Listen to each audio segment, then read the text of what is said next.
Sveiki, esu Laimutė Gudavičienė, vaikų darželio Debesų vaikai įkūrėja. Šiuo metu jau esame užaugę į mokyklą darželį ir vadinamės Tauragės dvaro mokykla darželis Debesų vaikai.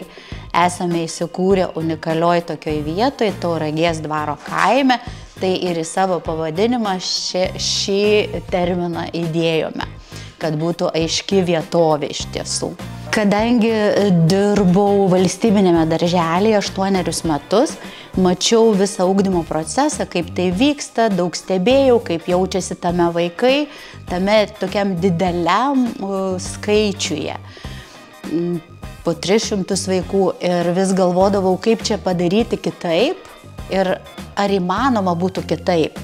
Taip pat tuo metu radosi iniciatyvių mamų grupelė, kai pradėjo kalbėti, kad reikėtų kitokio darželio vaikam, kurie nepritampa tradiciniam darželiui.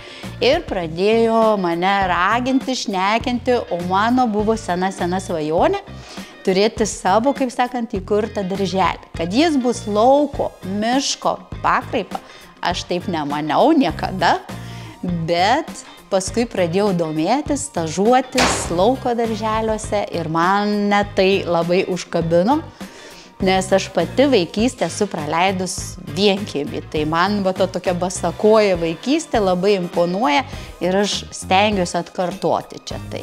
Darželis turi ne tik nuostabią 1,5 hektaro teritoriją, tačiau ir nuostabų dangaus spalvos namą, kuriame galime jaukiai susirinkti, pavalgyti, sušilti, pasislėpti nuo lietaus, taip pat pailsėti, pamiegoti. Antrame aukšte yra miego zona ir yra mokyklėlė, klasė vyresniems vaikams, kurie jau vadinasi mokinukais pas mus, ne darželinukais.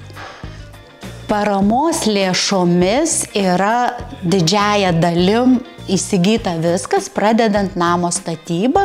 Pirmasis projektas toks ir buvo, pastatyti medinį karkasinį namą, kad jis būtų toks sveikesnis, būtent su medinėm grindim, ne kažkokiais ten linoleumais. Tai ir buvo pati pradžia. Aišku, reikėjo įdėti ir savų lėšų, beveik tiek pat į visą šitą dalyką. Antrų projektų mes įsigijome, jau daugiau tvarkėme aplinką, įrengėme takelius, pavėsines, įrengėme lauko klasę, šiltnamį ir žaidimų aikštelę, kas labai buvo aktualu ir svarbu vaikams. Ir taip pat įsigijome mokyklinių baldų, lentynų štai tų gražių, virtuvės įrangą, kurios mes turėjome visiškai buitinę, o dabar turim jau šiek tiek pramoninį tą variantą.